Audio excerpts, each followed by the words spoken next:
आज Doubtnut app download करें। Doubtnut पर अपने सभी गणित, रसायन विज्ञान, भौतिक विज्ञान और जीव विज्ञान के डाउट्स का करो सफाया। बस प्रश्न की फोटो खींचो, एक ही प्रश्न को क्रॉप करो और तुरंत वीडियो सोल्यूशन पाओ। अभी डाउनलोड करें।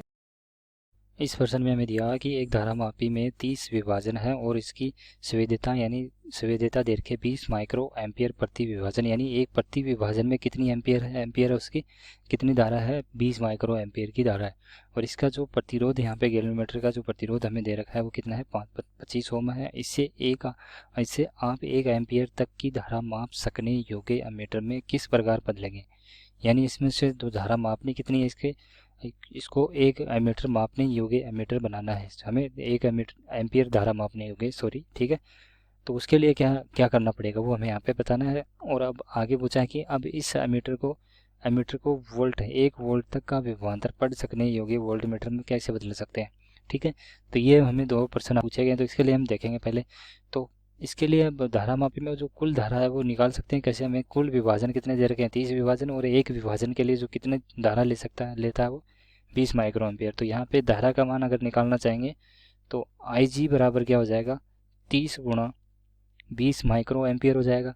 माइक्रो को मैं क्या लिख सकता हूँ यहाँ पे 10⁻⁶ एम्पियर, ठीक है। क्यों आया ये, क्योंकि 1 एम्पियर प्रति विभाजन, एक विभाजन के लिए हमें कितनी, 20 माइक्रो एम्पियर, तो 30 विभाजन के लिए कितनी हो जाएगी, उसको गुणा कर देंगे, ठीक है।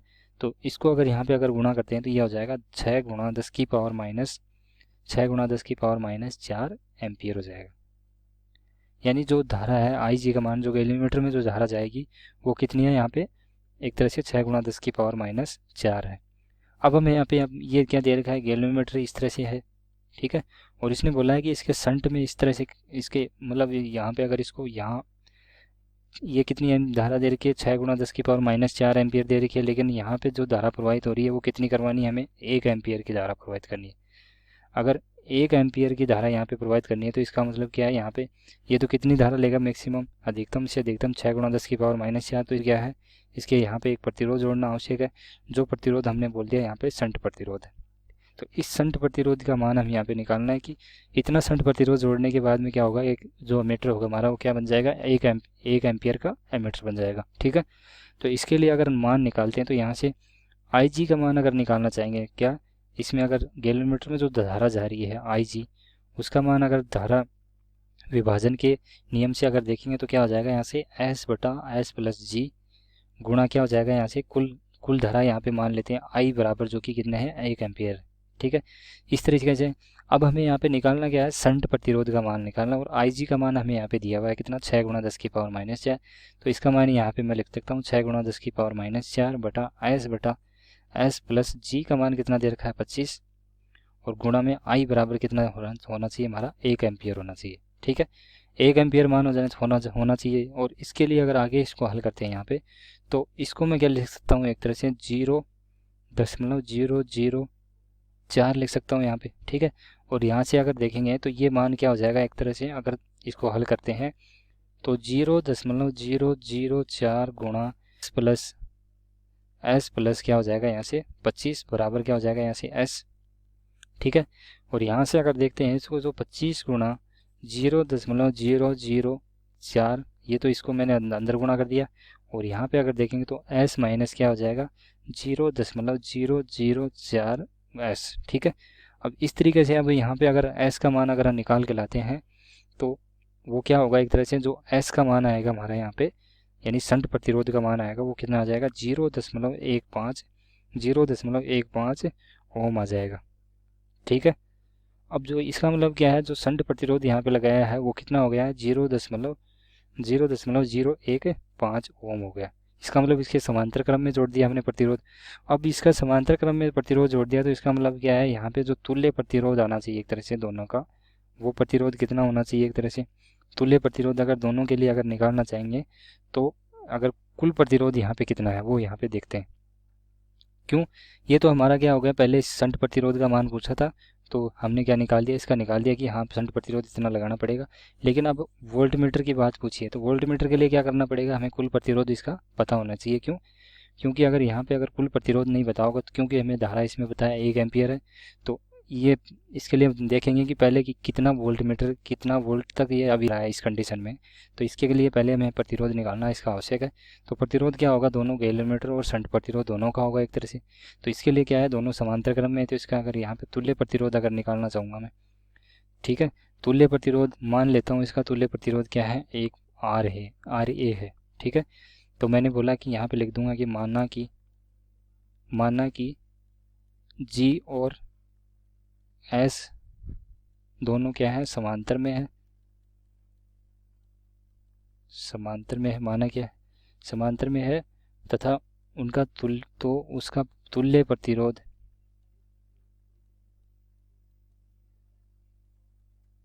ठीक है, तुल्य प्रतिरोध 1/RA बराबर क्या हो जाएगा, 1/RA बराबर हो जाएगा 1/25 प्लस क्या हो जाएगा ऐसे 1/0.015 ओम, ठीक है।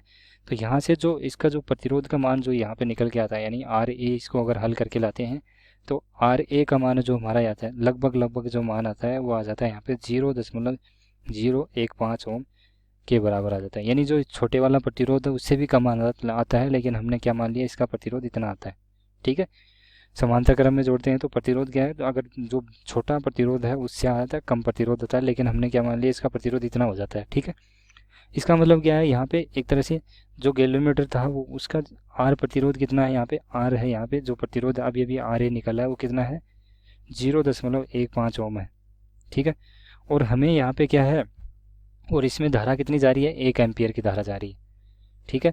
इसमें वोल्ट मीटर में धारा कितनी जा रही है, 1 एम्पियर की धारा जा रही है। इसका मतलब कि क्या है, ये वोल्ट कितनी वोल्ट तक नाप सकता है इस टाइम पे 0.051 वोल्ट।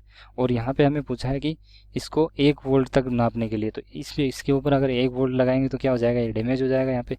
तो इसको 1 वोल्ट बनाने के लिए क्या करेंगे, यहाँ पे हमने क्या 1 वोल्ट का वोल्ट का स्रोत जोड़ दिया 1 वोल्ट का बनाने के लिए। इसको 1 वोल्ट का बनाना तो यहाँ पे क्या करेंगे, एक तरह से एक प्रतिरोध और जोड़ेंगे इसके श्रेणी क्रम में। जो प्रतिरोध हमारा क्या हो जाएगा, एक तरह से आर डेस हमने मान लिया, ठीक है। वो आर डेस हमें अगर निकालेंगे तो इसकी एक तरह से क्या बन जाएगा, ये जो एमीटर था और उसके श्रेणी क्रम में जोड़ देंगे तो क्या है, वोल्ट मीटर बन जाएगा, यानी 1 वोल्ट मीटर तक वो चल सकता है आराम से, ठीक है। तो यहाँ पे अगर देखेंगे तो 1 वोल्ट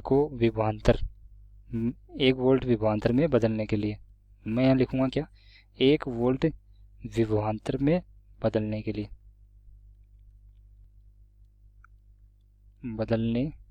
लिए तो क्या करेंगे, यहाँ से R बराबर क्या हो जाएगा, यहाँ से अगर देखेंगे तो यहाँ पे अगर इसमें तो धारा का मान तो क्या रहेगा, पहले की अपेक्षा जितनी धारा जाएगी उतनी धारा जानी चाहिए यहाँ पे। तो धारा तो कितनी होगी यहाँ पे 0.0051 एम्पियर या 1 एम्पियर की धारा जानी चाहिए। तो I बराबर क्या हो जाएगा, यहाँ से V/R प्लस R डैश होना चाहिए दोनों के लिए अगर देखूँ तो V का मान कितना होना चाहिए, यहाँ पे 1 वोल्ट होना चाहिए, और धारा का मान भी कितना होना चाहिए, यहाँ पे धारा का मान भी कितना होना चाहिए, 1 एम्पियर होना चाहिए। तो यहाँ से R प्लस R डैश बराबर क्या हो जाएगा, R प्लस R डैश बराबर क्या होगा, एक तरह से 1 हो गया। और R डैश का मान हमें निकालना है, R डैश का मान कितना है यहाँ पे 0.015 ओम है, ठीक है। तो प्लस R डैश हो जाएगा यहाँ से और बराबर 1 हो जाएगा, ठीक है। अब इसको अगर यहाँ पे अगर आगे हल करते हैं तो R डैश का जो मान हमारा निकल के आता है वो कितना आता है 0.985 ओम आता है, ठीक है। तो इस तरीके से क्या है, यहाँ पे अगर वोल्ट मीटर 1 वोल्ट का वोल्ट मीटर में परिवर्तित करना है तो क्या करेंगे, उसके श्रेणी क्रम में इतना प्रतिरोध जोड़ देंगे, ठीक है। और बात की जाए उसकी एमीटर की, तो एमीटर शंट प्रतिरोध में उसका शंट प्रतिरोध इतना जोड़ देंगे, ठीक है। तो इस तरीके से क्या है, इस प्रश्न को हम यहाँ पे हल कर सकते हैं, ठीक है। कक्षा 6वीं से 12वीं से लेकर नीट, IIT, JEE वो एडवांस के लेवल तक 1 करोड़ से ज्यादा छात्रों का भरोसा। आज ही डाउनलोड करें डाउटनेट ऐप या व्हाट्सएप करें अपने सारे डाउट्स 8400 400 400 पर।